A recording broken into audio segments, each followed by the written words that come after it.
আমি পুরা মানুষ আর কয়দিন বাঁচবো, এত অসুস্থ বানাইলা আল্লাহ, তুমি আমার প্রয়োজন লয়ে যাও না, তিনদের ফিরে যাও, ওর কষ্ট আমার সহ্য হয় না। এমন বইলা বইলা হাত বাড়ায় বাড়ায় দোয়া করতেছে।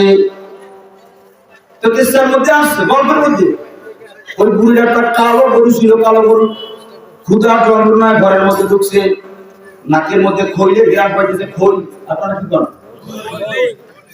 খলির ভিতরে গ্রাম পাইছে, তো ওই পাতিলের মধ্যে মুখ দিছে। মুখ দেওয়ার পর ছোট্ট ছোট্ট শিং ওই পাতিলে বাইরে গেছে।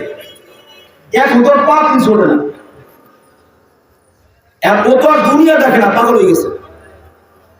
ঢুকছে না মাথা, এখন তো মাথা বের থাকে না।